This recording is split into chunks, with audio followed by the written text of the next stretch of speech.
OK, the next topic is unlikely things to hear on a gardening programme. There's something about eating food that's come from your own garden. This is quite a hearty stew I've made out of a squirrel I shot with an air rifle. Well, to answer your question, I tend to keep mine on a hose reel, but then I'm very lucky down there.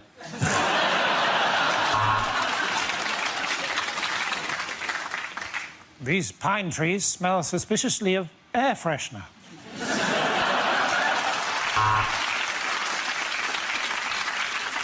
My advice would be don't splash out on expensive gnomes. Do what I do and just simply varnish some small children I found playing in the park. I call this my Blue Peter garden because it's the first place that I blew Peter.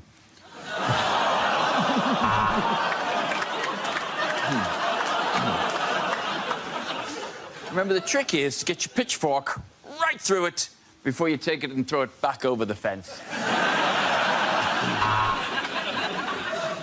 Well, we've had a letter from Mrs. Smith of Epsom who's asked us to identify something that she has found in her garden. Well, Mrs. Smith, that is a dog turd.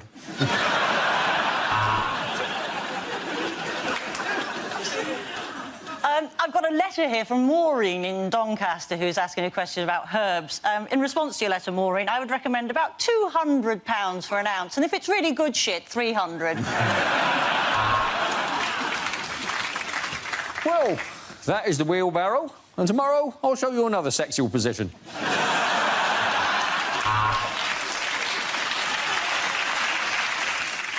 So it's quite simple to take up an old patio. All you do is just leave it. Let's not talk about it ever again.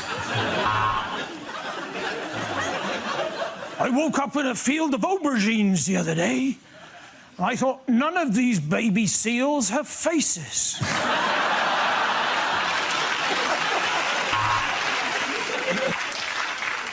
Right, welcome to the UKIP garden. Sod the lawns, let's concentrate on them borders.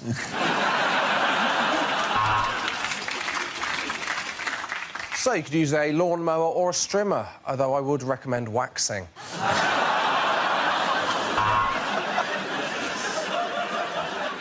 Take the shovel, force it right down like that.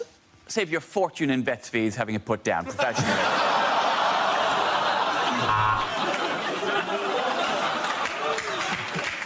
Help! I'm being attacked by pineapples! Help! Help!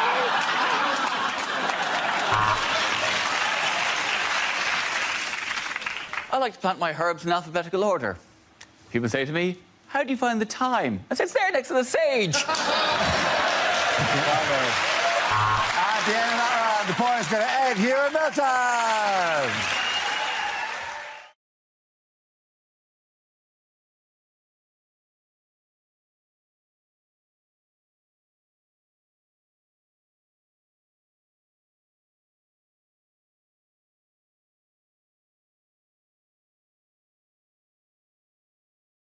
OK, the next topic is unlikely letters for an agony aunt to receive. Dear Deirdre, I'm leaving you. I want to trace my father. Could you suggest a good marker pen?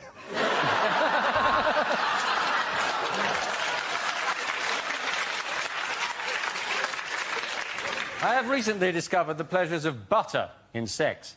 I smear it on the doorknob to stop the kids coming in.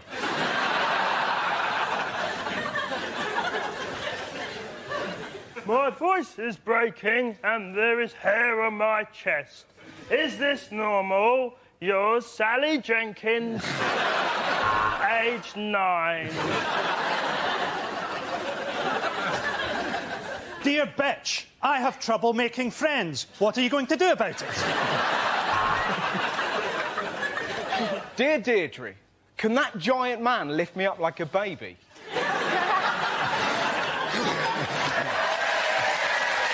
You bet your ass he can.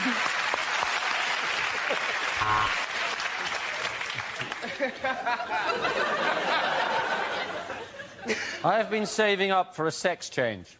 I don't care what my wife says. She is going to have it.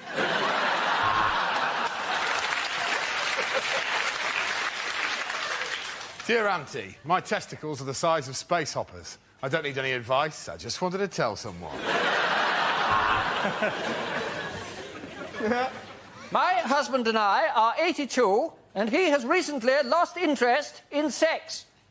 Thank God! My wife says that I'm a compulsive liar. I think she's jealous that my reggae duet with Rio Ferdinand has reached #1. I know where you live!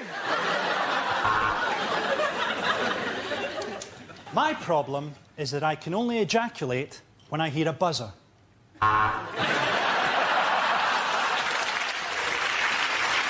The next topic is things you don't want to hear at Christmas. I thought we'd have a vegetarian dinner! It's exactly what I wanted. Princess Diana Scalextrics.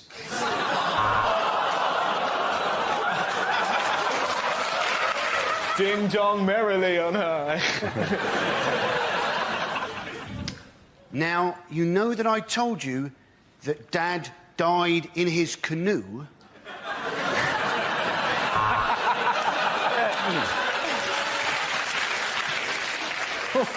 I'm sorry, there was no chimney, so I came through the central heating system. I think I've buggered your boiler. She's not my granny, and she's not your granny. Whose granny is she? This year, I have decided to give my Christmas broadcast completely naked.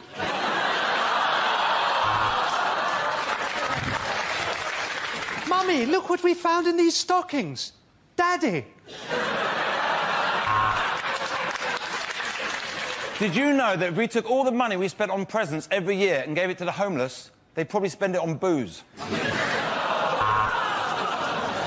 Oh, yes, this year we're pushing the boat out. We're having a duck, in a goose, in a turkey, in a dog, in a horse, in an old lady.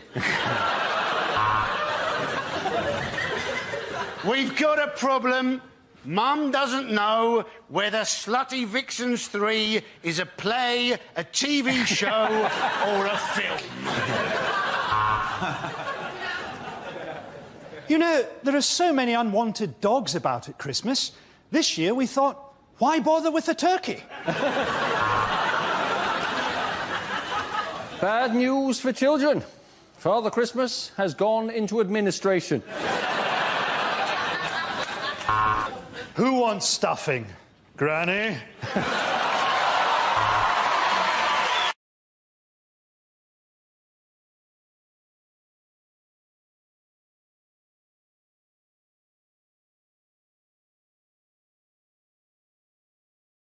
Yes, the answer I was looking for was Gove announces exam changes. This is the news that Education Secretary Michael Gove has announced a new English baccalaureate certificate to replace GCSEs. From 2015, students will work towards a demanding 3-hour exam at the end of a 2-year course rather than the current combination of coursework, modular exams and multiple retakes. He's even invented an exam that sicker kids won't be able to pronounce. It's the back of what? The back of what? The back. Oh, give me a shovel, I'll go down a mine.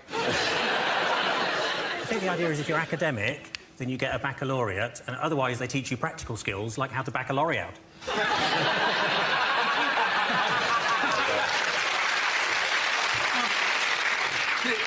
The Tories have assured us that under this system no child will be left behind, but how can we take Tory promises that no child will be left behind seriously when their leader's David Cameron? What's do you know the abbreviation is? It's called EBC. EBAC. It's called the EBAC. EBAC, which is when Yorkshire people make payment over the internet. I thought that was something from Star Wars, isn't that? Yes, it was. Do you know who hated the EBACs? I bet you can't do the impression. Skywalker! Your EBACs will not qualify you to run the Empire. There's been a lot of debate over, whether grades have been devalued, and I was discussing that recently with my nephew, Professor Timmy. So, hang on, sorry, because it's one of these things that I genuinely am always perplexed about, coming from a different country as I have, with my spices and my silks. Really? to your nation. And there's so many great things about it, except your exams, which are mad. And not that the education, by the way, is great. I'm not saying anything about the education people get here, it's fantastic. But the exams are mad. There are people who, when confronted with an exam paper, just go to pieces completely and forget how to count, and I think it's very unfair that they are marking the papers. When I...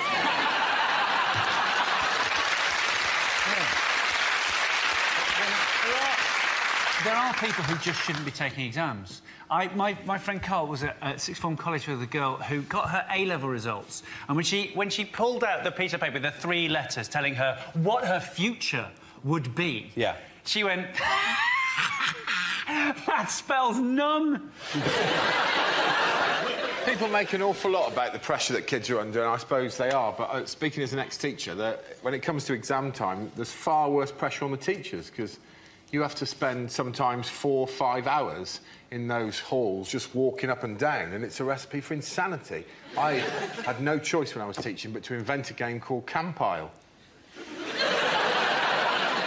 It was just to see who could walk up and down the aisle the campest.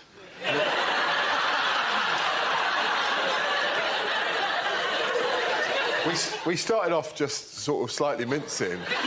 Honestly, by the end of it, I was walking down a full aisle of children like this. And I knew it was time for me to leave teaching when I got to the end of one aisle, genuinely. During an actual GCSE, a kid looked up at me and went...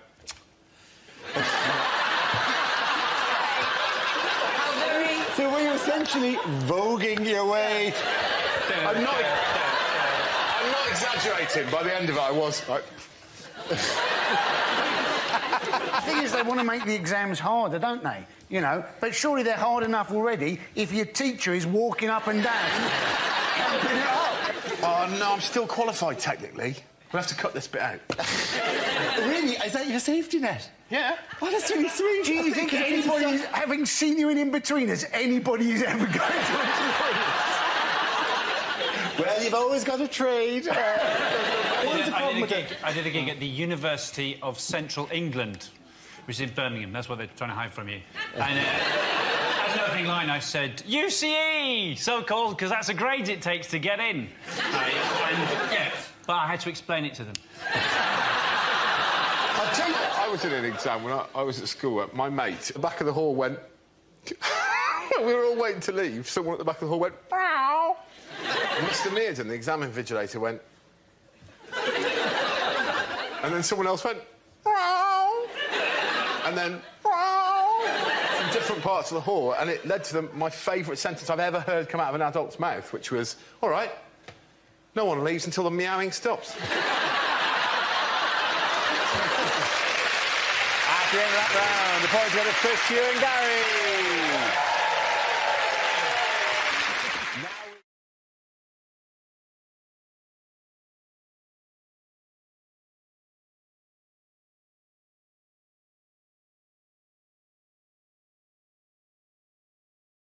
Our next round is called If This Is the Answer, What Is the Question? On the board are 6 categories. Sean, which category would you like? Go for environment. Environment it is. The answer is 95%. What is the question? Is it the percentage of a Domino's pizza left before I think, what am I doing with my life?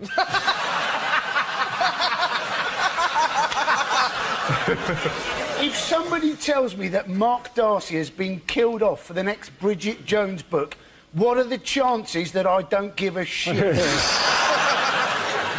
Does it express 19/20ths as a fraction?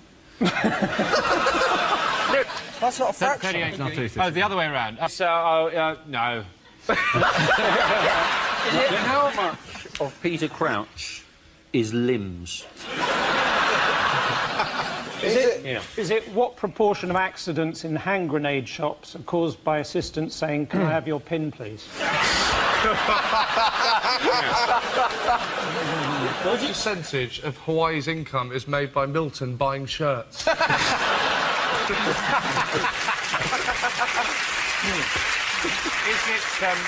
Is it express 19/20ths as a percentage? Is it, if I send a text on the new iPhone, how much battery will it drain? Is it, how sure am I, Merry Christmas, that this answer will end up in the Christmas compilation? Is it Express 76 80ths as... That's whatever they're called. Is it, what are the chances I'm going to shove Miles' abacus up his arse? Is it one of the chances Richard Dawkins will be turned away from heaven? Is it what rating does Paradise currently have on TripAdvisor? Is it what looks like one neighbour talking to another neighbour over the fence about the two big numbers in his garden?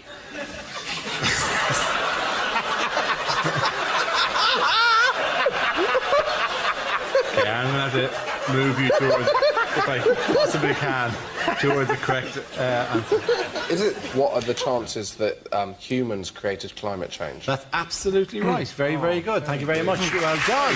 Josh. Really enjoyed it.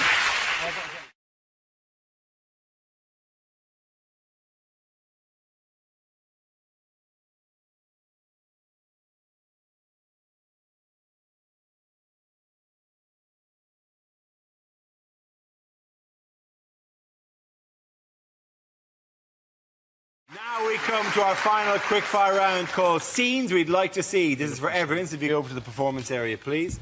I call it ideas for scenarios we'd love to see, and the performers come in with their suggestions. OK, here we go. The first subject is commercials that never made it to air. Masturbation. Are you getting your 5 a day?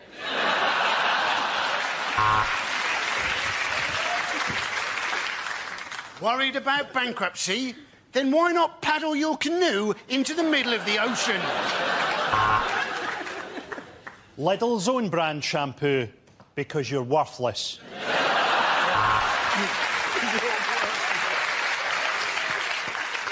If you hit me at 40 miles an hour, there's an 80% chance I'll die. If you hit me at 30 miles an hour, there's an 80% chance I'll live. Stop trying to hit me.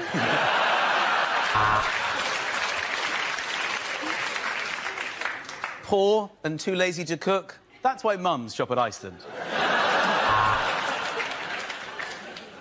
This isn't just a gimp mask.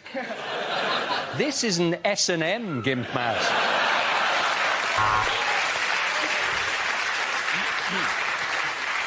Do your knickers feel uncomfortable on? Try Bacardi Breezy. You find flying boring? Fly Qantas, you might die.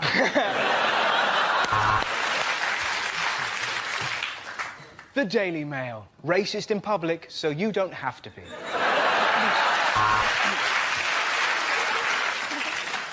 I'm Fern Britton, and this machine took 2 stone off me. It's a bacon slicer.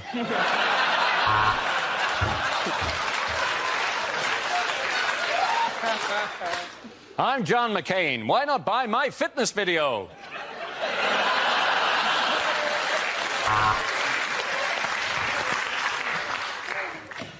Are you thinking of drinking and driving? Remember, the M20 is surprisingly quiet on a Saturday night.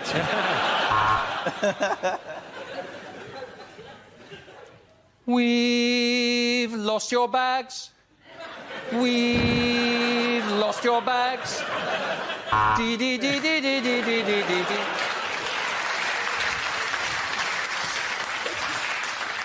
From Gillette comes the new Sensor Uber XL. For that closest ever shave. In fact, this one slices your face like a potato peeler. It's too close. Get the previous Gillette Sensor. It turns out we couldn't get closer than that one. 31 million names on 3 great discs. Her Majesty's Revenue and Customs. Now that's what I call a monumental cock-up, Volume 1.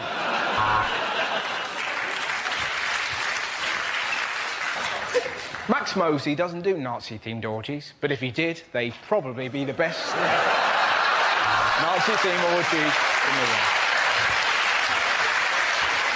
OK, next topic is bad things you hear on opening the door in the middle of the night. Hello, I'm Dara O'Brien. I'd like to talk to you about Mock the Week.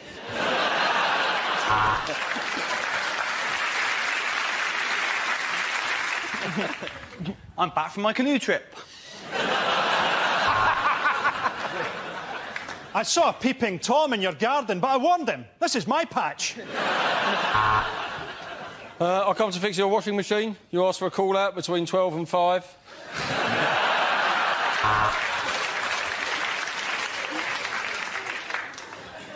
Hello, I'm afraid my cock is stuck in your letterbox.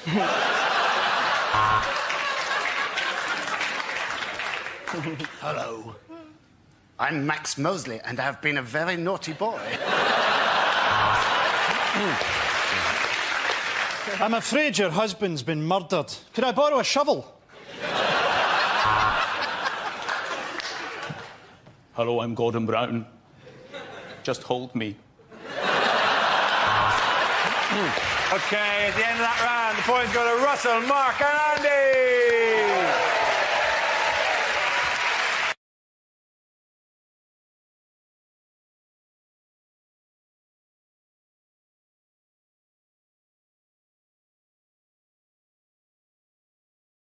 Now we play a round called Bake Off as Mocked Off. This game involves Ivo Graham and Ed Gamble, so if you could make your way to the performance area, please. This round is a stand-up challenge. I launched a wheel of news, and whoever chooses to stop one of our performers must step forward and talk about that subject. OK, here we go. Let's spin the wheel, please. And the topic is technology. Ivo. I think our generation were a bit of a crossover generation when it came to modern technology. So, for example, I had access to computers as a teenager at my school, but not proper video games. So the video games that I played as a teenager were the ones that came free with the computers. Whew. And let me tell you what a rock and roll mid-noughties existence that was. Those long afternoons on my own spent playing Minesweeper, playing pinball, and trying to scroll down all the way to the bottom of Microsoft Excel. Not strictly a video game, but when you're lonely enough, still feels like an achievement. And I'm proud to stand here now and boast in front of you all that I've completed Excel and lived to tell the tale. I've gone where few mortals dare to tread, all the way down, all the way right. Written my name in that bottom right-hand Excel cell. I won't tell you what that cell is called, because it would blow your minds. Spent a joyous moment just hovering over Control-P, and just imagining the carnage. Did I have the balls?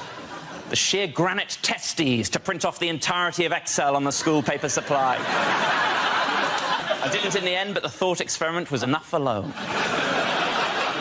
Then in my last year, we got a games console, our first group video game, Mario Kart. If you're not familiar with it, it's the greatest video game and thing of all time. Since tried intercourse, still prefer Mario Kart. Mario Kart, we're actively encouraged to finish first. And if you do, there's no shame. Well done, Ivo Graham. OK, that leaves us with Ed. Let's see what you've been left with. Let's spin the wheel. And the topic is relationships. There you go. I am in a serious relationship. That's what she makes me say. Serious. I'm in a serious relationship. This is my partner. Sounds like you're in a law firm, is what it sounds like. Serious relationship. Sounds like a disease. How's your relationship? I'm sorry to say it's serious. I'm not in a serious relationship, I'm in a silly relationship. You tell me if you think this sounds like a serious relationship. The other day, me and my girlfriend were having a discussion about the Beatles. At some point during that discussion, she forgot George Harrison's name. Now, she previously knew George Harrison's name, but her brain did something to her that all of our brains do to us now and again. It just deleted a fact for no reason. And it panics you when that happens. You think, am I going mad? Am I going senile? You go on a spiral of panic and worry, and I could see she was worried. And any good boyfriend in that situation would have told her George Harrison's name, and I am a good boyfriend. But I am a better comedian. So what I chose to do in that situation was write down every guess that she took at George Harrison's name. I have memorised them, and I'm now going to recite them to you, the good people of Mock the Week. Here we go. Guess number one. John, Paul, Ringo, John. There it is. She thought there might have been two Johns in the Beatles. Maybe the Beatles were a double John band. And as if we'd remember them in that order, we wouldn't go John, Paul, Ringo, John. We wouldn't bookend it with Johns. It would be John, John, Paul, Ringo, John, John, or Paul, Ringo and the Johns. She knew that was wrong immediately. I squawked in her face. Guess number two. John, Paul, Ringo, Joseph. Hello, Joseph. What are you doing in there? I didn't realise the Beatles were a nativity-themed band. 3 guys with 60s hairdos, 1 child with a tea towel tied to his head. Again, she knew it was wrong. I was on the floor already. Then her brain gave her a little free pass, gave her a clue, gave her the surname. Thank you, brain. John, Paul, Ringo, Tony Harrison. Oh, Tony, you're not part of this conversation. Please remove yourself from the vicinity immediately. I said, you're half right.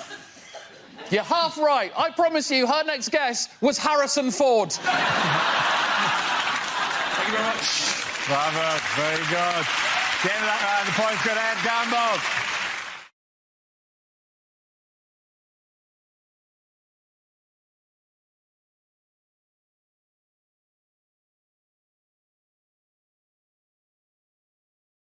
They were holding it in Northern Ireland, weren't they? And I suppose one of the advantages of holding it in Northern Ireland is if they do have any anti-G8 protesters, people in Northern Ireland are just going to laugh at them, aren't they? You know, call that a protest. We'll show you a protest. It's good for the protesters themselves, because I would imagine Northern Ireland is one of the best places to find a cheap second-hand balaclava.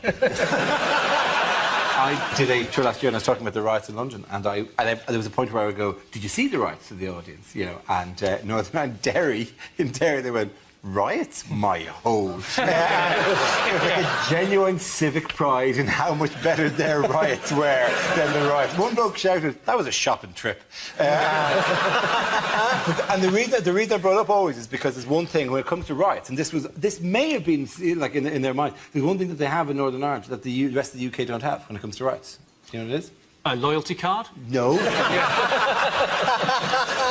Hello, John. Hello, yeah, back again. Looting you again. Yeah. A genuine grievance?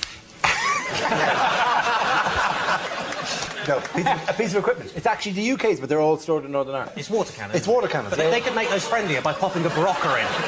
Hang on, if you put a Barocca into a water cannon... You just get friendly foam. It'd be like a disco. Everyone would love it. So it'll be orange. It might be a bit antagonistic. Yeah. All of the UK's water cannons are stored in Northern Ireland. The funny thing is, if you ask that in Northern... Everyone in Northern Ireland knows that. If you ask, hey, why were there no water cannons at the London riots? Everyone in Northern Ireland knows what. But if you ask in, say, Northampton, why were there no water cannons at the London riots? The genuine first answer was hosepipe ban.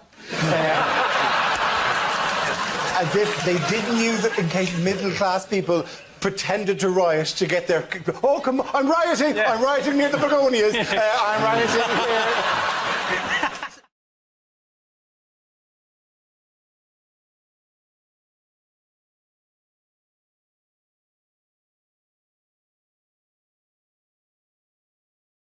Now we come to scenes we'd like to see. So if everyone can make their way over to the performance area, please.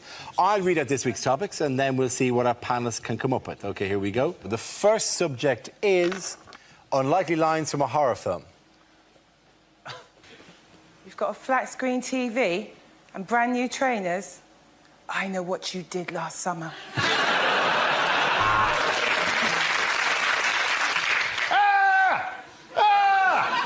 I'm sorry, it's just you look nothing like your photo in Match.com. Is there anybody there? Can you hear me? Is there anybody there? This is the Christine O'Connell Breakfast Show.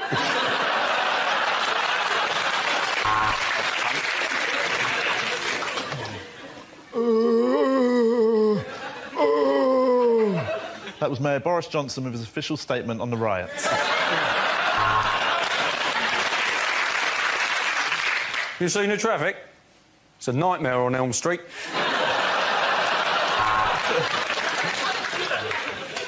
And now, Alan Bennett's long-awaited remake of the Texas Chainsaw Massacre, the Nantwich Leaf Blower kerfuffle.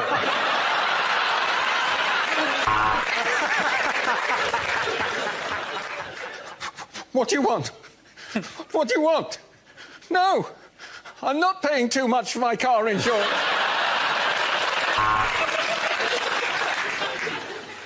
I ate his liver with some fava beans and a nice Chianti. So I gave Mark's dinner party an 8.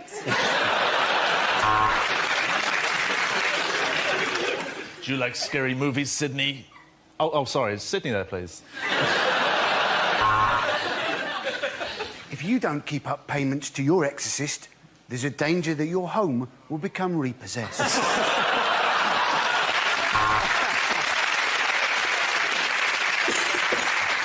Ha! Joke's on you, Dracula. I've got AIDS.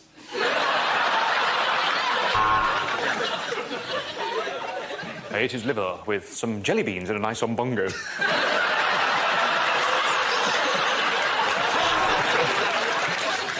I've seen the ring! I wish that builder would pull his trousers up.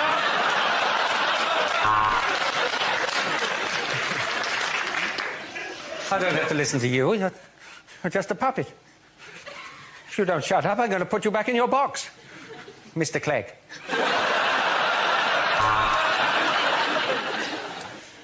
I'm afraid he's been bitten by George Michael. He's turned into a vampire.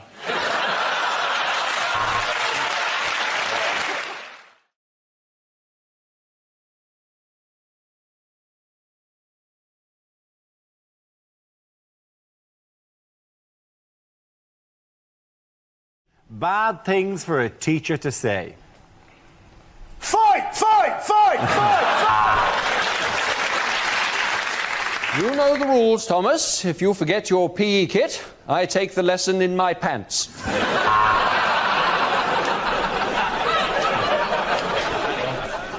I'm a gun runner, robber and murderer, but the Home Office think I'm clean. Are you chewing, boy? This is the worst blowjob I've had all day.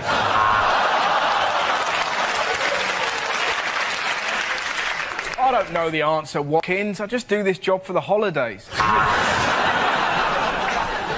It turns out you're not dyslexic, you're just really, really stupid.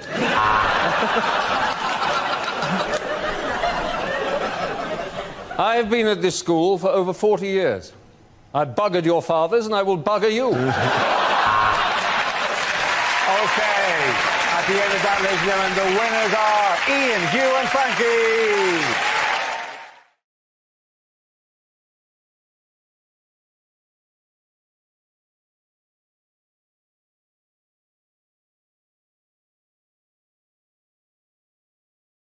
The first subject is unlikely things to hear on radio.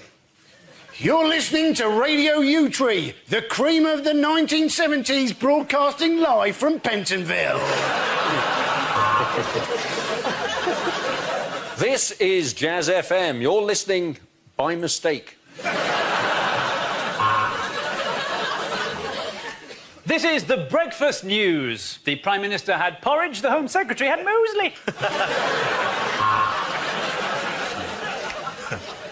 My piles are giving me so much bloody grief. No. You're listening to Smooth FM.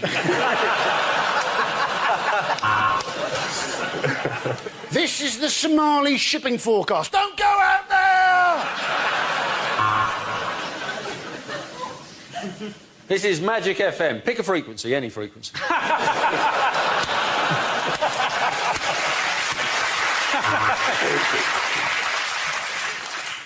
F9 hit. A2 miss. C3 hit. That was the battle shipping forecast.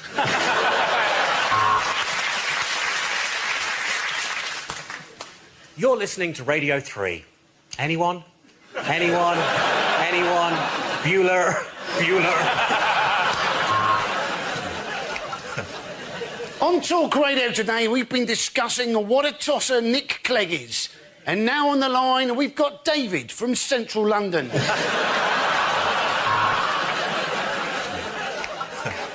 That was God is Dead by Black Sabbath. You're listening to Vatican Radio.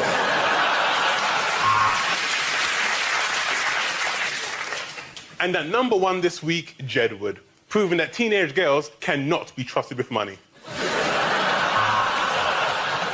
Well, I'm in the eye in the sky with the travel report. I've waited 20 years to file this particular report. If I look down, I can see red lorry, yellow lorry, red lorry, yellow... Don't touch that dial! I'm defrosting a pie.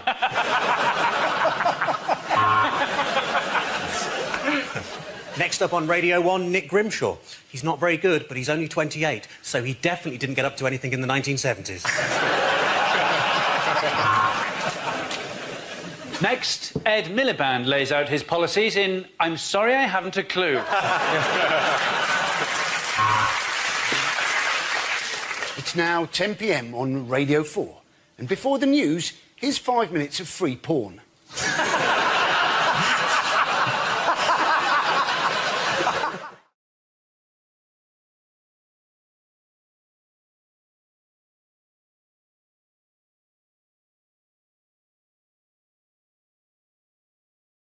OK, here we go. The first subject is lines you wouldn't hear in a sci-fi film. We've discovered an alien queen, and she's laid enough eggs to take over the galaxy. This writing, it says, Katuna.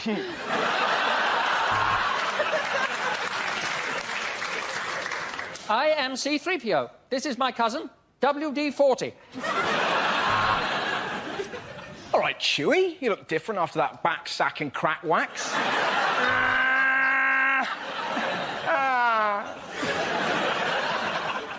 My name is Obi-Wan Kenobi. This is my brother, Oh, be careful. My sister, Oh, behave. My dog, Oh, be a sport. Use the Force, Luke. I've run out of lubricant.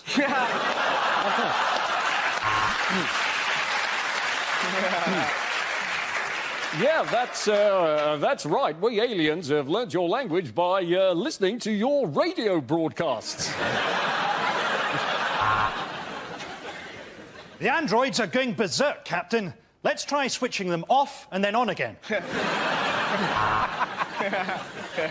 Stardate 2171.6. Captain's log.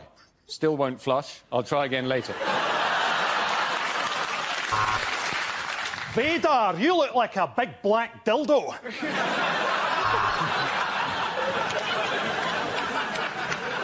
Captain, I've been repeatedly firing this laser at that alien, but all I've managed to do is improve its eyesight and give it a Brazilian. It's not easy being a Vulcan, Captain. Due to my death grip, I can't masturbate.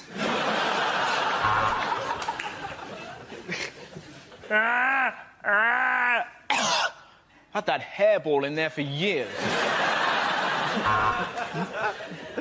You're loving Chewie. I need to break into the Death Star's computer system. Who knows Darth Maul's mother's maiden name? Captain, the ethereal sounds being made by this beautiful dying creature from another world is some funky shit.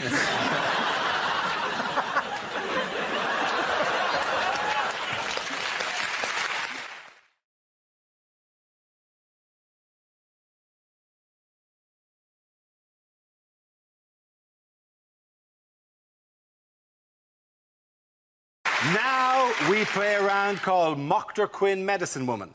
This game involves Alan, Adam, Andy and Russell. So if you could make your way to the performance area, please. This is where we test our performers' stand-up skills. We spin our news generator, it settles on a topic, and anyone can volunteer jokes about the chosen subject. The winners are the people I judge who have produced the funniest stuff. OK, here we go. Let's spin the wheel. The first subject is religion. Who wants to come in on that? Adam Hills. Like this. Why can you make fun of certain religions? Why can you use certain religions to promote your products and not other? Why can you use Buddha to promote products? You go to any city in the world, you will find a Buddha bar that serves Karma cocktails. You will find a chocolate Buddha restaurant with carvings of Buddha down the wall. If you go to a supermarket right now, I'm sure you'll find a brand of margarine called I Can't Believe It's Not Buddha. Why can you do that with Buddha and no other religious leader? You know why? Because there's no such thing as a Buddhist extremist. What are they going to do? Turn up at your restaurant? Yeah, if you keep calling it that, oh, I've got no choice but to wish you good karma. Shit. You could not do that with any other religious icon. You couldn't have a gym only open on Sunday mornings called Jehovah's Fitness. Well done, Alan Hill. OK, let's spin the wheel again. The subject is transport. Who wants to come in on that? Andy Parsons. We've now got ads telling us from the government how to use a level crossing. Now, you'd have thought it was fairly obvious, But apparently the problem is sometimes the barrier goes across the road, but it doesn't go all the way to the other side. And people think, oh, well, it's gone down on my side, but I mean, I can go around the outside, and I can go across. And you're thinking, do we need to spend thousands of government pounds telling people how to use a level crossing? Surely it's just a new form of natural selection. Thank you very much, Andy. OK, that leaves us with Alan and Russell. Let's spin the wheel. The next topic is fashion. Who wants to come in? Alan. Yeah, I'm pretty cool. I'm at a funny age. It's hard to get clothes right, I think. Somebody explained to me that there's a theory that the day you pick something up and think, is this too young for me, that is the day that some clothing has got too young for you. And I'm only in my early 30s, but I've had it happen already. I picked something up the other day, I thought, is this too young for me? And it was. It was some of those trainers with wheels on the heels. I think clothes matter. My mind was changed on this last December. I saw a big issue seller in the street dressed as Santa. Yeah, it's fine for us, for adults, but it was daylight, there was children in the street, and I could see one little boy looking at the big issue seller and then looking at his mum as if to say, it's not looking good for my PlayStation 3 this year. Thank you very much, Alan.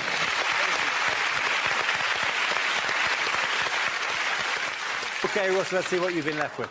Let's spin the wheel. The subject, Russell, is etiquette.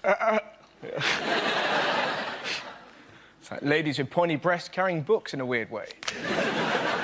I'm really socially awkward. I met Jonathan Ross the other day, I got really excited. I was having a wee backstage at a gig, and he went, "You're thingamajig, aren't you?" And for some reason I went, "I can be whoever you want me to be." Now, in a toilet, that is just a come on, you know? And with women, it's even worse. I was on a train the other day, and this lady went, "Excuse me, can you look after my bags whilst I go to the toilet?" Now, in that situation, all you've got to do is go, "Yes." But for some reason, I panicked and went, "You're not allowed to go, and it's in the station." And you know, so she sits down, going, "Fair enough, didn't realise you were the poo goblin." Horrible moment. The train wouldn't move. Eventually it did. I swear she looked at me and went, "Can I go now?" Thank you very much, Russell. And in that round, the points go to Adam and Alan.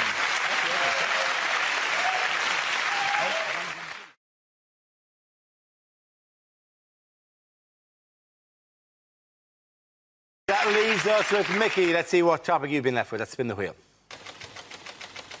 And the topic is food. Oh, here you go. Now, this is one of my favourite topics because I absolutely hate restaurants. And my wife loves restaurants. She's middle class. She's been skiing and everything. And she loves a restaurant. She says, "Can we go to a restaurant at the weekend?" And I say, "Yes, we can." And we're there. We're barely there 2 minutes. And she's like, "Isn't it a lovely ambiance?" And I say to her, "I don't know what you're talking about." I've worked out what an ambiance is. It's a night out about poor people, isn't it, basically? It's people with a few quid to say, "Can we just have one night out about the poor people turning up? You know what they're like. They'll be banging spoons together, singing Mailman's a Dustman, creating an atmosphere. We want an ambiance." So we try and enjoy the ambiance. But something's happened spoiling it for me. There's no tomato sauce on the table. Creating the situation when my wife looked at me, she said, "You're going to ask for tomato sauce, aren't you?" I said, "Yes, I am. Because I'm going to have the risotto." You can't eat risotto without red sauce, it's too dry. It's a health and safety issue. You've got to zhuzh it up with a bit of red sauce, right? So I thought, I'm not having it. I said to the waitress, "Excuse me, do you have any ketchup in the building?" She's looked at me like I'm the worst pleb God has ever put breath in. She went off to the kitchen and I saw her making her way back with a pot about that big, about 2 chipfuls of tomato sauce. I thought, oh, here we go. She's tried to put it down and walk away like she's doing a drug deal or something. And I stopped her. I said, "Hold on, love, don't rush off." And I took a sip of it. And I looked at her, I said, "Yes, I'll have a bottle, please." Thank you very much, Mickey. Well done. And there they are, Scotland through to the final 16. Dear Babe Station, have you actually read the trade description? That...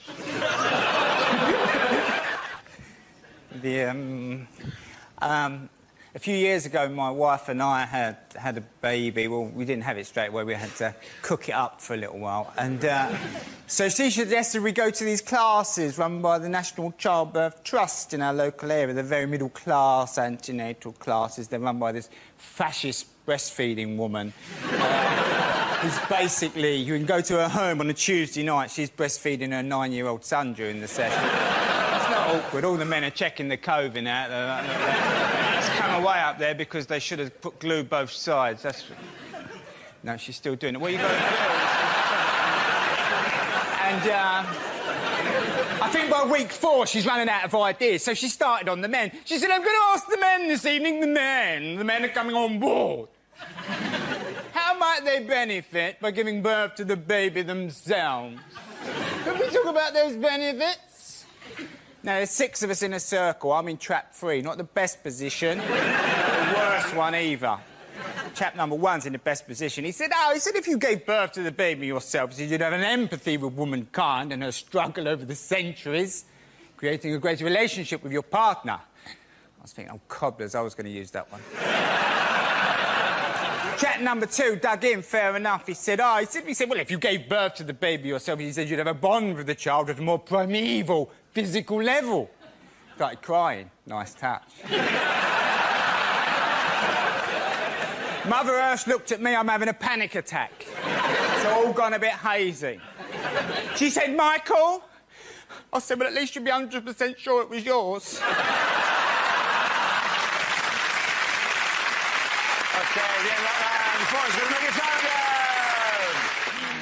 Mr. Von Trapp, I'm here from the council. We've had complaints about some terrible singing coming from your house. Golden, relax. We're doing a bit of dinner, mate. You're not sorting out the Middle East here. And the topic is fashion. OK, Mickey. Bound to be, wasn't it? I've returned to the vest. Happened a couple of years ago. I was walking through Marx's to get me pants. You always go back to Marx's. And, they know. They look at you. They go, you come back and you went the next, didn't you? Got flash. And I saw the vest. Packet of singlet vests. I thought, I'm having them. Put them in my basket. I covered them over like pornography. Got to the counter. I said to woman, get them in the bag, love, get them in the bag. Got home, I shook one of these vests out. I thought, put it on. I thought, that is the answer. The wife came home. She said, what's all this with the vest? I said, I like them. I'm returned to the vest. She said, I don't mind, but only indoors. So for a couple of years, I've worn the vest, sort of in secret. But the other day, I'd had a couple of cans of beer and I wanted a couple more, so I got up to go out and my wife said, the vest. I said, no more. I refuse to live a lie. I'm standing up for vest wearers all over the world. I marched off down the off here. I've got 2 cans of Stella Artois. Put one in my back pocket, cracked the other one open. And I walked back from the off in my vest. I made a discovery. You drink a can of Stella and wear a vest, you get a bit of space.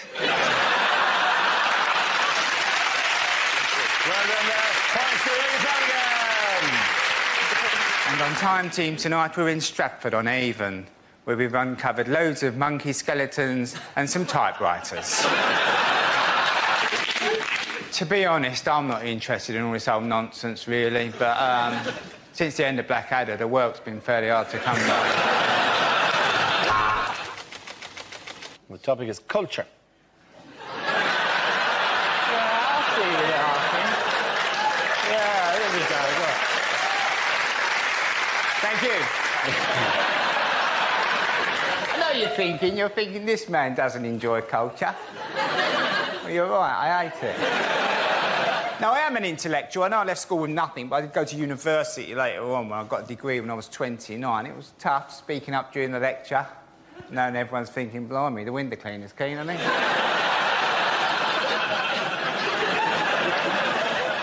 But when I came out, when I got the degree, I thought, that's it, I'll be interested in things now, won't I? It's all going to be fine. So I thought I'll go back to the art galleries again. Went into the art gallery. I don't like art galleries. I'm never quite sure how long you're supposed to look at the pictures for. I should give you a bit of guidance, you know, because I can crack on in a gallery, I really can.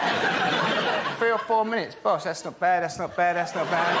Just mess that up. I can be over by the door in about 5 minutes. The wife's crying at a Matisse. Come on, love, there's a Weatherspoons round the corner. But the other thing is, you've got to enjoy looking at other cities, apparently. The city break, does it actually exist, the city break? Is it a real thing? Went with the wife to Prague the other week, and she said, after a couple of days, she said, are you enjoying yourself? I said, yeah, I've just paid 15 quid for 2 cups of coffee. But at least we've got that bridge to walk over again, haven't we? I've never done that before. Or maybe we could go to the castle. Thank you very much. Who was the chap in the A team who would not get on the aeroplane? Was it A, B, or B, A?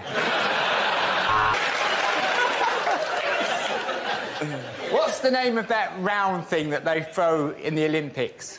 Discuss. And simply, it's fashion. Now, I'll tell you about fashion. Now, a few years ago, I was looking for a new image. So I started going on stage like this, thinking that'll create an image for me. They'll go, you've seen the geezer, stunning looking, where's his top button done? But I subsequently found out the image this tends to create is you're a wanker. So I looked into the whole issue of it, and I'll tell you the situation with the shirt button, OK? So, because the people don't really thought of like that, they tend to undo their top button. There we go. It's better, isn't it? However, it's not enough. Still a bit too high. Still a bit of tension in the room. What you really want is one more. Watch. See that? It's palpable, isn't it? Everyone's going, whoa, thank God for that. That is the level of buttonage we require from a man going out for the evening to the all-bar one. Very good. However, if I go one more, I'm suddenly back to being an arsehole again.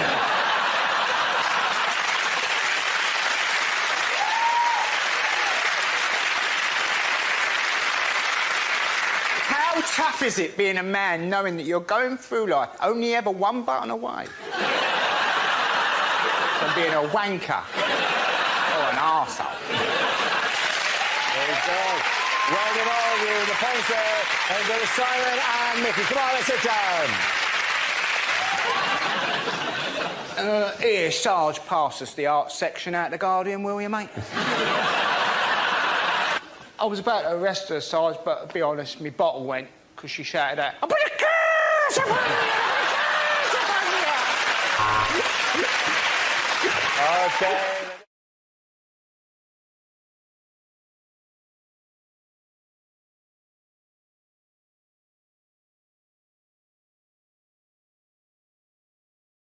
The first subject is rejected exam questions.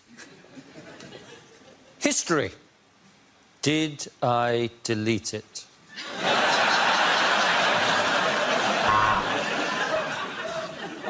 If cycling 10 miles a day uses up 400 calories, explain why Boris Johnson is still a fat bastard.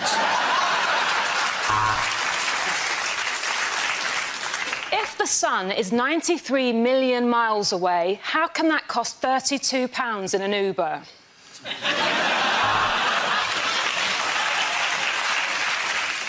Where is Greece? Is it A, the southern Mediterranean, or B, up shit creek?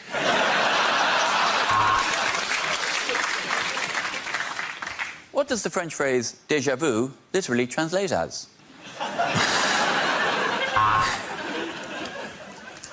Using examples of Michelangelo's work, write 500 words on why he was the best turtle.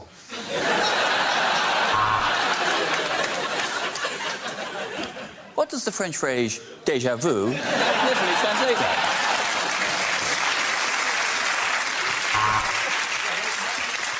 Question A. Media studies. Is it a real subject? Question B. Is it...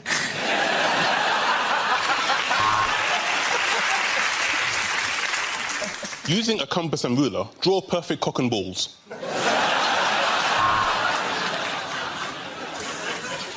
Is this a rhetorical question?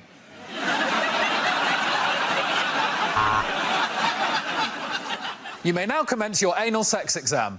Please turn over.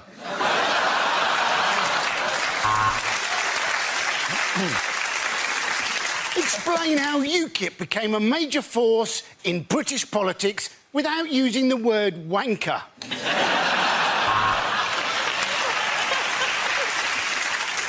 If Jay-Z is unfortunate enough to have a problem with a bitch, how many problems does Jay-Z now have?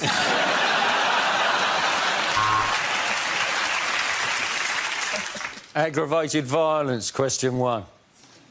Why might you use a bit of rubber hosepipe? No marks.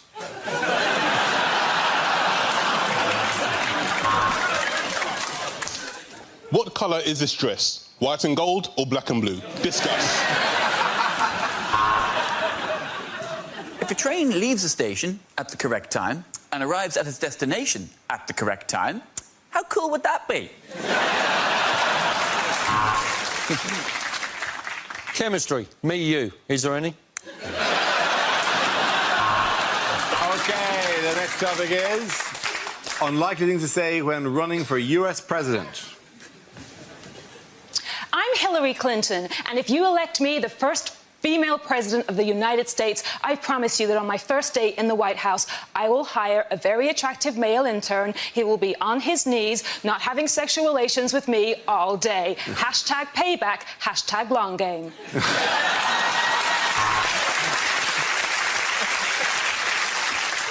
I want to go to Washington. Why? I want to see what colour the White House is.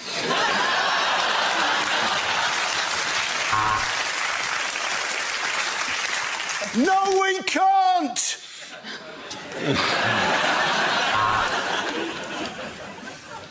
The name Clinton is in the DNA of the White House. In fact, the DNA of Clinton are on the walls of the White House. I know the value of family because I sold one of my children to pay for this campaign. As president, I will welcome immigrants, because the White House is massive and it's not going to clean itself.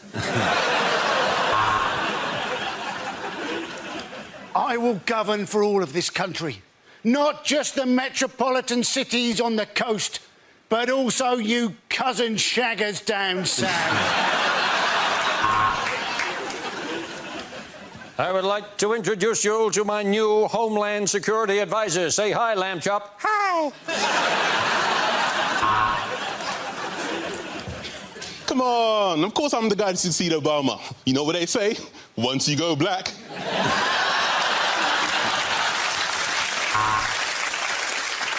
If you elect me America's first colourblind president, I will do everything I can to uphold the values of the brown, white and green. I would now like to talk to you people in a language of my own devising.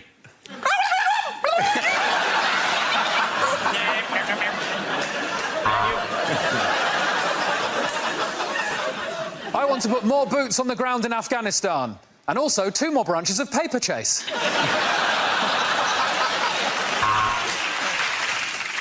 What you must remember is the people we need to convince are the great American people. And most of them are as thick as pig shit.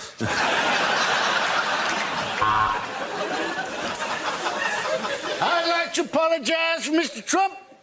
Which is what I say when I've just farted in bed.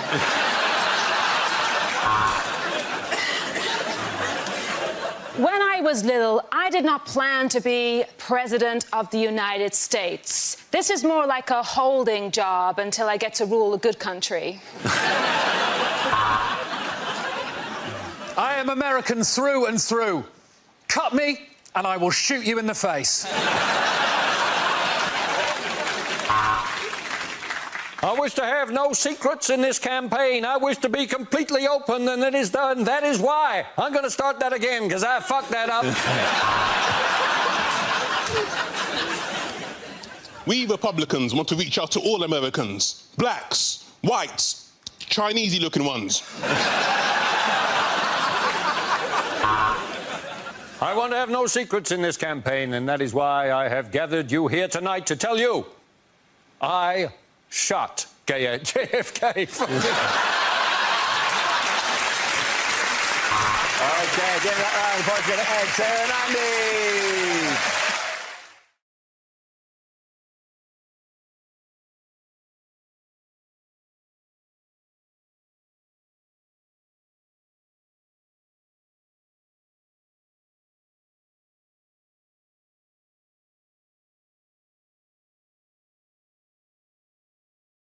Now we play a round called Can You Smell What the Mock is Cooking? This game involves Josh and Milton, so if you could make your way to the performance area, please. This round is our stand-up challenge. I launch the wheel of news, and wherever it chooses to stop, one of our performers must step forward and talk about that subject.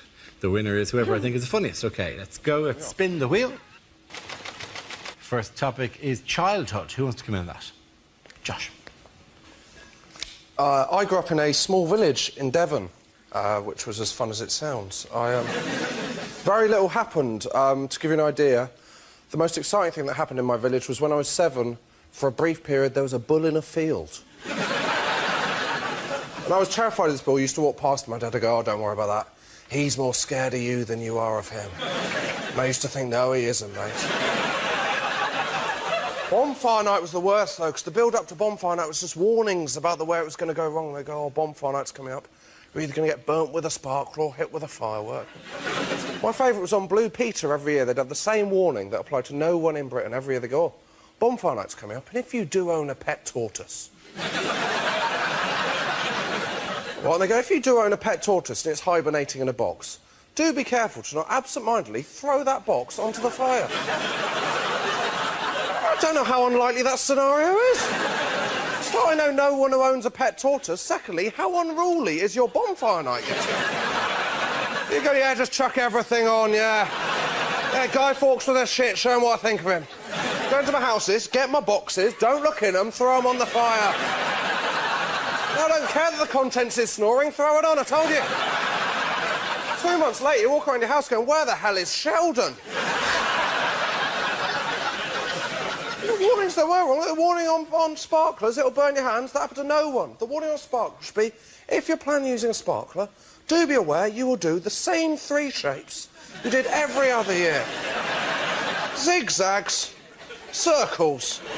Go on then, I'll write my own name. That is it every year. We used to have those home fireworks displays when they'd be terrifying. Most people were interested in health and safety. My dad didn't bother with that. He'd just go, well, you know, we've got 6 fireworks, the cat's got 9 lives, we're going to be fine. Be firing off fireworks towards the village like we declared war, and then the whole thing would climax with a Catherine wheel nailed to a gate failing to go off. My dad creeping up on it, us going, Dad, you're not meant to go back to a lit firework. Him going, don't worry about that, it's more scared of me than I am of it, it'll be fine. Thank you very much, Josh. Welcome. OK, so Milton is left. Let's see what topic he has. Let's spin the wheel. Now, the topic is travel. Where you go? Strange things do happen. Once, I saw a little green man, and I walked towards him, and he just disappeared, and then I got run over.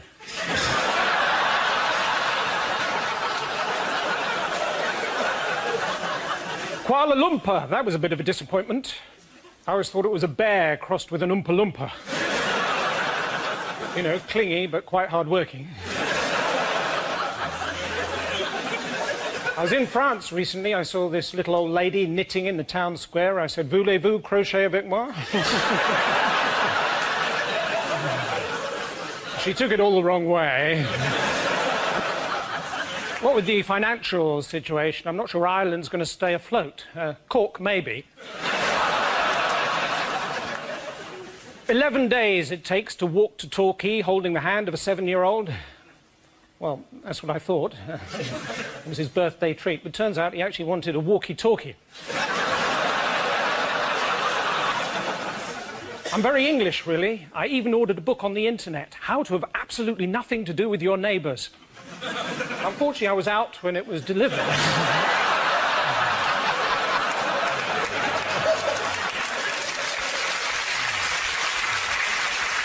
Well done. Thank you very much. Points there. Go to Milton. Come on back.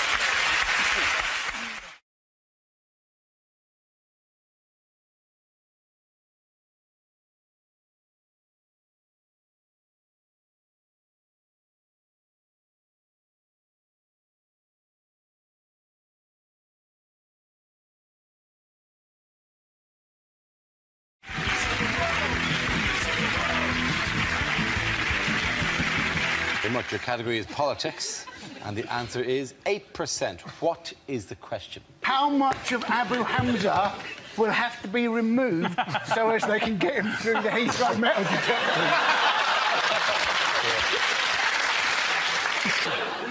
What level of erection did I once try and have sex with?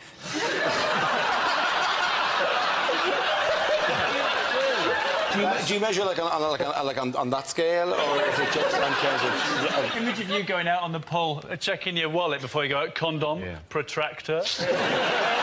How are the government planning to catch middle-class tax avoiders? With a butterfly net and the van from Chitty Chitty Bang Bang. It'll probably work better than the plan they have. They're planning to catch them using lie detectors. Middle-class people taking lie detector tests. It's like an upmarket version of Jeremy Kyle. And I'd like to see that. Wouldn't you like to see that middle-class Jeremy Kyle? You know, my cleaner ran off to another family. My husband's using the wrong cutlery. You corked my Merlot! The next topic is environment. Andy Parsons. So, now, apparently, plastic bags are evil. Because apparently, they take 100 years to biodegrade. Now, that came as a bit of a shock to me, because often when you get a bag in a supermarket, they seem to biodegrade when you put anything heavy in them.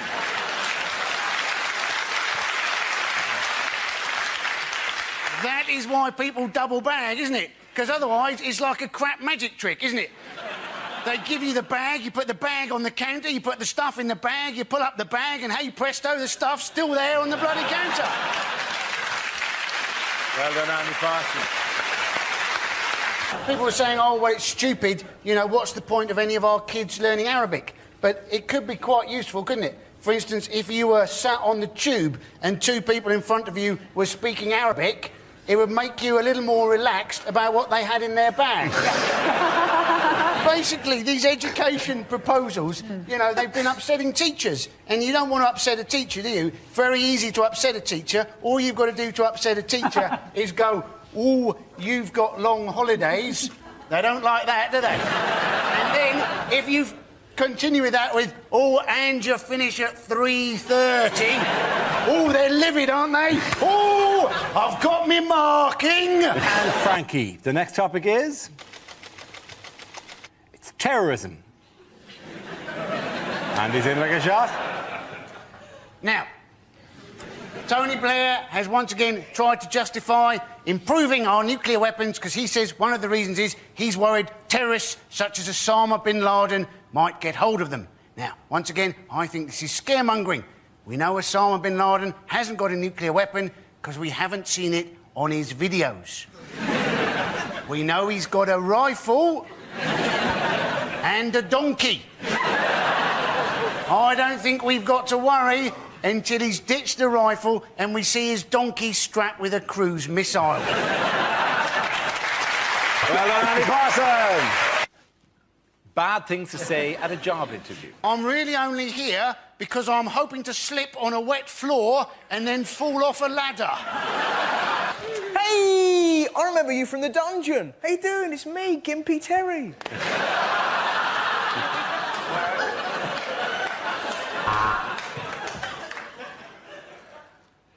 I'm Gimpy Terry's mate. He has been accused of verbally abusing a policeman at the gates to Downing Street who wouldn't let him through the main gates and forced him to go through the pedestrian gates. He swore at the policeman and apparently called him a pleb. They may have changed the words he said, because the words they claim he says was, best you learn your effing place, you don't run this effing government, you're effing plebs. Right. He said he didn't say those words.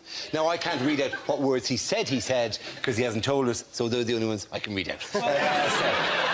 These are the people, though, who are charged with protecting him. You don't want to upset them. No. Oh, yes, I didn't catch Mr Mitchell as he fell from the second floor of the building, because I didn't think he'd want me to touch him, given that I'm a pleb and everything. But as we took his body out of Downing Street, we took him through the main gate. It's what he would have wanted.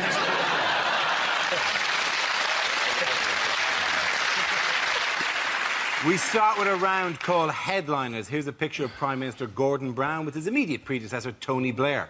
But what does BMCB stand for? Is it Brown's Mental Complete Breakdown? or is it just Britain's Mr Charisma Bypass? Is it Blundering Morons Crucifixion Begins?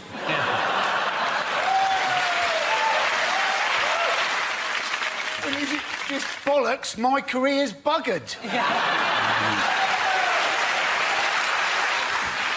Sometimes that's all satire needs to be. I'll call it ideas for scenarios we'd love to see, and the performers come in with their suggestions. The first subject is unlikely things to hear on Comic Relief. And we'd just like to thank the donation of 160,000 turkeys from a Mr B. Matthews. The next topic is the worst thing your new neighbour could say. What day do the bins go out round here? My wife's body's starting to stink. I hope my turkeys won't be keeping you awake. So, it was the Olympic parade last week. It's great seeing it live. Obviously, I had to keep a certain amount of a low profile in the crowd because I was throwing a sickie from work at the time.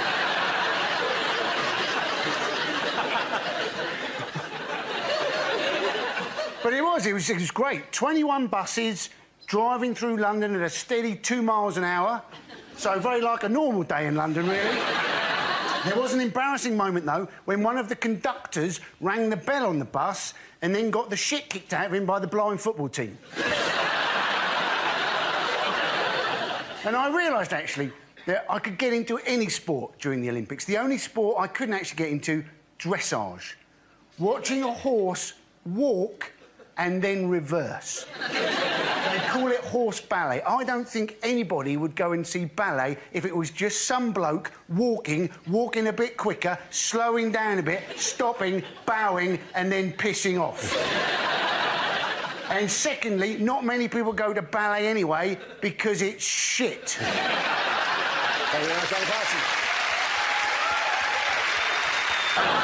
Is it the number of tweets that David Cameron's received to his new Twitter account that include the word tosspot? Is it, in fact, what are the chances against getting a joke about Jim Fricks on the BBC? Scone will put you in the cabinet in Italy at the age of 19 if you're good enough. So you can see where it's coming from. Harriet Harman's an incredible figure, isn't she? You know that Harriet Harman, when she first came to my attention, she wrote a book about the history of feminism, which she dedicated to her husband. She's mistaking sexism with people hating her. She's always saying stupid things, isn't she? She said she is Radio 2 to Gordon Brown's Radio 4. And you're thinking, well, she's not Radio 2. Radio 2 is the most popular radio station in this country. If she's anything, she's Isle of Wight FM on a Sunday morning at 3 o'clock in January when the transmission mast is broken. Andy Murray, a man who actually came along to our studios, didn't he? Yes, indeed he did. Came along after he'd lost Wimbledon. Yep. And then after we'd all taken the piss out of him, yep, he went off and he won the Olympics and he won the US Open. Yes. I think all sports people who are struggling should come into the audience of this show. Let's get Paula Radcliffe, Philip Sidowu, Nick Clegg. It'd be brilliant, wouldn't it? I think it's kind of ironic that you'd ban smoking in pubs in London when it's kind of impossible to breathe outside a pub in London. Children are chasing buses down the street, like nipping at the tailpipe, hoping for chunks of charcoal fresh air, you know. So says the man from LA. I let people drive cars, right? I'm Yes. guessing a car puts out more smoke than maybe a cigarette? It does, but that doesn't mean... Yeah. You don't actually drive inside. Yeah. You're on the whole. You know, don't drink and drive, especially in the pub. OK, so war on terror. Who wants to go first? Andy? Yes, the war on terror. The Americans have said, you know, they're worried that Iraq is their new Vietnam. Let's hope not. Otherwise, we're in for some shit movies in about 10 years' time. Good man, Andy. Well done. Andy Parsons there. Your category is sport. The answer is 1 billion. Is it how many wives would Henry VIII have had if he'd been on Tinder? I shall have her. And I shall have her. Am I even flicking the right way? I shall have her. OK. Oh, thank you. OK. Is it how many pounds in cash did the Queen hide under her bed when she'd seen that Jeremy Corbyn had been elected leader? Her family security is at risk. Here's a picture of the new Labour leader, Jeremy Corbyn. So what's going on here? Has he been sleeping in the bin on the right?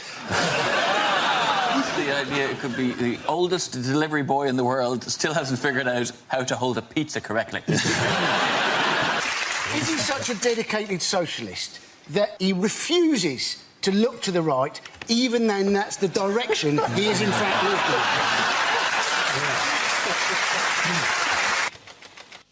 looking? My topic is politics. Who wants to come in on that? Andy Parsons.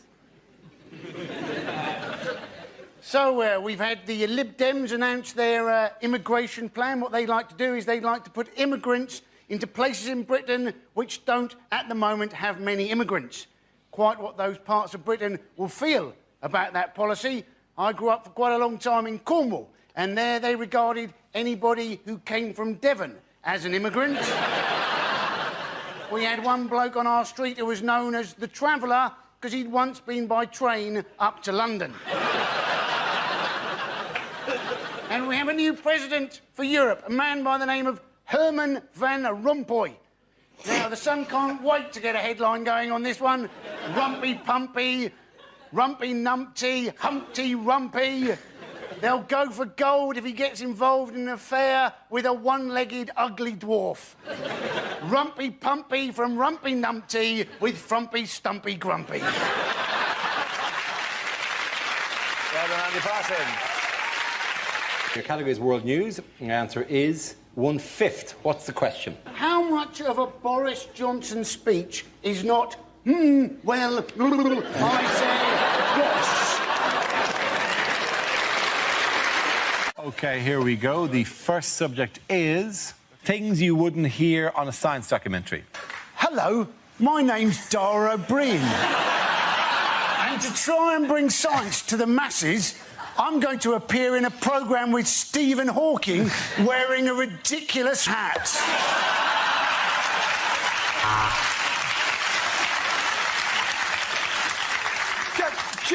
Just enough with the, you know... I love that hat, by the way. Hello, I'm Dara O'Brien. And I've got a massive head and a massive brain. But all I get to do in this bit is just press a little button. The Olympics. Who wants to come in on that? Andy Parsons. Now, I don't know how you got on with getting tickets for the Olympics. There are still tickets for the Greco-Roman wrestling. Yeah, whoopee-doo. There aren't so many Romans in Britain anymore, are there? And those Greeks can't afford the tickets. And we will have forever our first GB football team. Yeah, it'll be the first time that Ryan Giggs, Ashley Cole and John Terry have got together since the last Miss World contest. But if you haven't got any tickets, go and see the Olympic road race cycling, right? It's free, yeah?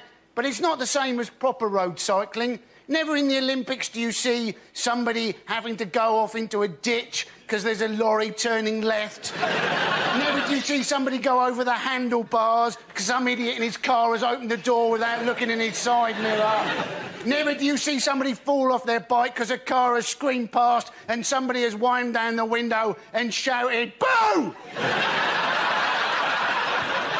Although that may happen when the Olympics come to Hackney in 2012. Thank you very much, Andy Parsons. What did David Cameron do recently that no other serving British Prime Minister has ever done? Samantha Cameron. Yeah. That's true.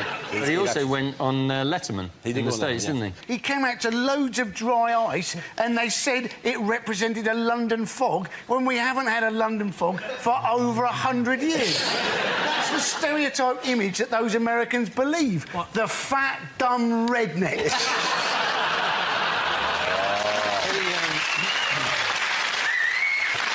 The closest we've currently got to a London fog is Boris Johnson at the moment. Either that or Amy Childs from The Only Way Is Essex. What Boris Johnson did say was that he got it wrong deliberately because he didn't want to seem like he had Latin coming out of every orifice. Now, that sounds creepy, doesn't it? The thing about Boris Johnson, though, isn't it, is everybody thinks he's quintessentially English, but in fact he was born in America, named after a Russian, and looks like a Swedish person who's eaten another Swedish person. And it's the economy. Andy Parsons. I suppose we should be grateful we're not in Greece. Things very bad there. There's rioting. Things so bad, the austerity measures, that they can't even afford to put petrol in their milk bottles to chuck them. Things are so bad they're having to put milk in their milk bottles. That's how bad things are. Oi, take that. Yeah. In 2 hours, your clothes are going to smell really bad. The European Central Bank, right, they have said that when it comes to Greece, they think it may be a bit like the Ebola virus, right? And they said we may have to cut off our leg to survive. Now, they may know a bit about finance. They know very little about the Ebola virus. It affects your entire body. You cut your leg off, you've still got the Ebola virus. You've just got one leg bloody less. Thank you very much, Andy Parsons. Lines you wouldn't hear in a war film. We've managed to crack the Germans' code. Turns out they were sending messages in German. I'm afraid we can't afford goggles. So what we're going to have to do, we're all going to have to go like this. Things you didn't hear at the Olympics. I am the little girl from the opening ceremony. This is my real voice. And it's gold for Ireland! And it... Go on, go again, man, go again. Do it. And there's fuck all for Ireland! No, I'm not letting you off for the last Ireland joke. You're not getting on again for the rest of the show. You are not doing another one for the rest of the show, all right? Discarded titles for the next Harry Potter book. Harry Potter and the Mudblood Prince in a Nazi uniform. Harry Potter and the two other kids who can't act. The first topic is global warming. Who wants to come in on that? Andy Parsons. Sheryl Crow, she's gone into the debate. She wants us to save natural resources by apparently using only one sheet of toilet paper per visit. Now, let's face it, sometimes that's just not feasible, is it? But ever since I found that out, part of me's there thinking each time I use more than one sheet, I've let Sheryl Crow down. Then part of me's thinking, oh, I'd never want to go out with Sheryl Crow. She's a toilet paper Nazi. And half the time, she's probably got a dirty arse.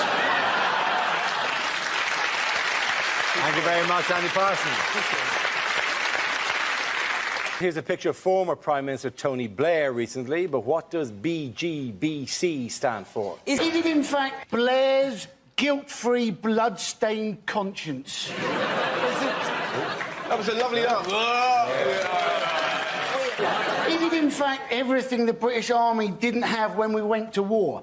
Bullets, guns, bombs, choppers. I would like to apologise for the rocking of this boat, but we are currently being humped by a whale. There appears to have been an incident in the swimming pool. If a Mr. Barrymore could contact the captain... He actually has ice baths in a wheelie bin. And I mean, that can't be enjoyable, can it? Particularly if he does it on a Tuesday and gets carried away by the cancer. What a rugby commentator would never say. Oh, and he skipped through the defence, and that's lucky, because if these South Sea Islanders catch you, they eat you. And it's the coin toss, and Johnny Wilkinson has sprained his thumb. And here comes... Hugh Dennis. It was after I heard the buzzer that I realised there was one thing I hadn't heard at the Olympics, right, was fuck it.